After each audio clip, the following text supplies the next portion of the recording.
Hello नमस्कार। धर्म और आध्यात्म का स्वरूप क्या है, इसकी हमारे जीवन में इसका प्रयोग क्या है, इसका प्रयोजन क्या है, आज हम लोग इसी पर बात करेंगे।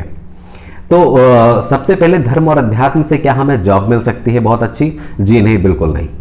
क्या हमारा बिजनेस बहुत अच्छी तरह ग्रो हो सकता है? नो, कोई गारंटी नहीं है। क्या आपको इससे अपना मनचाहा जीवन साथी मिल सकता है? बिल्कुल कोई गारंटी नहीं है। क्या आपकी सारी मनोकामनाएं इससे पूर्ण होगी? बिल्कुल भी गारंटी नहीं है। ये हो भी सकता है और नहीं भी हो सकता। तो ये आपके जीवन में आपको सुख सुविधाएं उपलब्ध करा सकता है? जी नहीं, ये भी काम नहीं कर सकता है। तो आप जिन चीजों के पीछे में वस्तुतः चल रहे हैं वो इनकी किसी की भी प्राप्ति धर्म अध्यात्म से संभव नहीं है। इसीलिए हम धर्म और अध्यात्म से काफी दूर चले जाते हैं, क्योंकि जब हम गुरुओं के पास जाते हैं तो वो हमें कुछ ऐसे टर्म बोल देते हैं जिनका हमारे पास कोई संस्कार नहीं है। जैसे आपको मुक्ति मिलेगी, मोक्ष मिलेगा, आपको ईश्वर प्राप्ति होगी, आपको ज्ञान मिल जाएगा, आप मोक्ष आपको मिल जाएगा। इन सब बातों का हमारे पास कोई एक्सपीरियंस नहीं है, ना ही उसकी कोई अंडरस्टैंडिंग है। तो इसलिए हमारा धर्म और अध्यात्म के प्रति हमारा रुझान कम हो जाता है। अब हम इसको दूसरे पर्सपेक्टिव से देखते हैं, क्योंकि हमारी प्रैक्टिकल प्रॉब्लम कोई सॉल्व इससे हो नहीं रही है।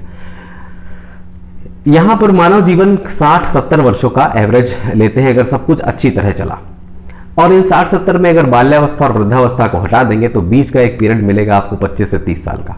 इस 25 से 30 साल की उम्र में आपको करना क्या है? आपकी बहुत सारी आकांक्षाएं हैं और कुछ चीज़ें आप बना लेंगे। जैसे आप कुछ ज़मीन खरीद लेंगे, आप कुछ गाड़ियां ले लेंगे, आप कुछ बंगले बना लेंगे। इसके सिवा आप शादी कर सकते हैं, बच्चे हो सकते हैं, उनके साथ आप जीवन यापन कर सकते हैं। लेकिन गौर से देखिए कि ब्रह्मांड जब से बना है और जब तक चलेगा, आप इस फॉर्म में और इन स्थितियों के बीच में एक बार आए हैं, बस एक बार। अगली बार हम नहीं जानते, आप आएंगे नहीं आएंगे, मैं आऊँगा नहीं आऊँगा, हम किसी को कुछ नहीं पता। तो इस पूरे 30-35 साल के अपनी कुंठाओं से भरे जीवन में, महत्वाकांक्षाओं से भरे जीवन में हम ये ध्यान ही नहीं देते कि बेसिकली हम हैं कौन, क्यों आए हैं यहाँ पे, इसके बाद हमें जाना कहाँ है, इसका हमें कोई ज्ञान नहीं है।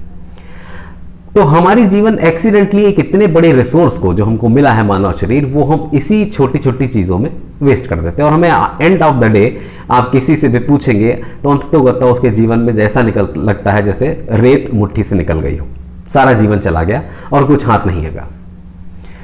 ये तो आपको आज का ये प्रैक्टिकल जो हमारी प्रॉब्लम है इसका डायरेक्ट कोई सोल्यूशन नहीं देता, और जो शास्त्र बताता है उस पर हमें ट्रस्ट नहीं है, हमारा कोई उसका संस्कार नहीं है। तो आप ये देखिए कि शास्त्र इसमें और एक परिभाषा देता है। वो क्या कहता है? एक श्लोक से अपनी बात को शुरू करता हूं कि क्षिद्यन्ते हृदय ग्रंथि क्षीयन्ते सर्व संशया, क्षीयन्ते सर्व संशया। आपके सारे संशयों का नाश हो जाता है, आपके हृदय की ग्रंथि खुल जाती है। उस तस्मिन दृष्टे परावरे, मतलब आप उस जैसे ही उस ईश्वर का सानिध्य प्राप्त करते हैं या उसका ज्ञान आपको होता है। अब ये जो परिभाषा है ये भी हमारे बियॉन्ड आवर कॉम्प्रहेंशन है, हम समझ नहीं पाते इसका मतलब क्या है। तो देखिए, धर्म और अध्यात्म करता क्या है? मैं आपको ऐसी थ्योरम देने जा रहा हूं, इस थ्योरम को ही प्रूफ करना पूरी साधना का केंद्र रहेगा। तो आपको क्या सिद्ध करना है? तो सबसे पहले धर्म और अध्यात्म आपको अपनी देह से मुक्त कर देगा। मुक्त कर देगा मतलब आपको अलग नहीं कर देगा। मुक्त होने का मतलब आप ये समझ जाएंगे कि आप ये फिजिकल बॉडी नहीं है। दूसरा, वो आपको आपने एक चैटर बॉक्स है हमारे पास, माइंड नाम का, मन जिसको हम कहते हैं, उससे आपको मुक्त करेगा।